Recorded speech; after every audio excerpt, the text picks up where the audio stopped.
વિશ્વ માટે એઆઈ પરમાણુ બોમ્બ જેટલું જ ખતરનાક. એસ જયશંકર. ડોક્ટર પર રેપ હત્યા કેસમાં માત્ર સંજય આરોપી, સીબીઆઈની ચાર્જશીટ દાખલ. નવરાત્રિમાં રાજકોટની હવા ઝેરી બની, પ્રદૂષણ આંક 300 ને પાર. ઉત્તરાખંડમાં યુસીસીનો ડ્રાફ્ટ તૈયાર, નવેમ્બરમાં અમલ કરાઈ શકે છે.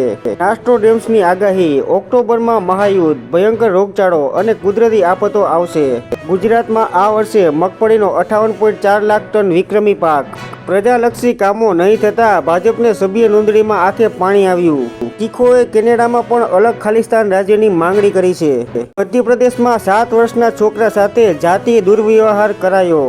અમને પીડીપી સાથે ગઠબંધન કરવામાં કોઈ વાંધો નથી. ફારૂક અબ્દુલ્લા. તમિલનાડુમાં 78% અનામત હોય તો મહારાષ્ટ્રમાં 75% કેમ નહીં? શરદ પવાર. સોના ચાંદીમાં પીછેહટ, કોપર, પ્લેટિનમ તથા પેલેડિયમના ભાવમાં પણ ઘટાડો. મુખ્યમંત્રી અને મુખ્ય સચિવ આજે દિલ્હી જશે, પીએમને મળશે. મુસ્લિમોમાં નશો, યૌન શોષણના સવાલ પર ઝાકીર નાઇક ભડક્યો.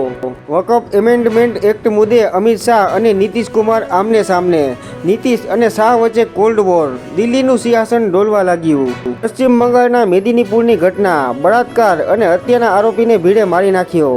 ભારતનો માલદીવ્સ સાથે 300 કરોડ રૂપિયાનો કરન્સી સ્વેપ કરાર.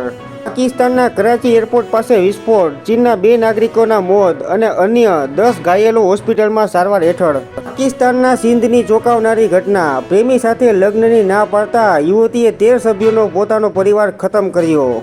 આસામમાં 1.60 કરોડના ડ્રગ્સ સાથે 5 લોકો ઝડપાયા. બંગાળમાં જુનિયર ડોક્ટરોના આમરણાંત ઉપવાસ જારી. વિશ્વની નદીઓ 3 દાયકામાં વર્ષ 2023માં સૌથી વધુ સુકાઈ. વિશ્વ હવામાન વિજ્ઞાન સંગઠનનો દાવો. માલદીવ્સ એવું કશું નહીં કરે જે ભારત માટે જોખમરૂપ બની શકે. મોઇઝુ. ગૃહ વિભાગે પગાર વધારાની કાર્યવાહી ન કરતા અમદાવાદમાં 4000થી વધારે ટીઆરબી જવાનો નોકરી પર હાજર ન થયા. પુણે ગેંગ રેપના આરોપીઓ માટે 10 લાખનું ઇનામ જાહેર. અમદાવાદમાં 2030 સુધીમાં સ્થાનિક હવાઈ મુસાફરોની સંખ્યા 30 કરોડને આંબશે. બિટકોઇન ઉછળીને ફરી એકવાર $64,000 નજીક પહોંચ્યો. મુંબઈ 1993ના બોમ્બ ધડાકાના કેસની ત્રીજા તબક્કાની સુનાવણી શરૂ.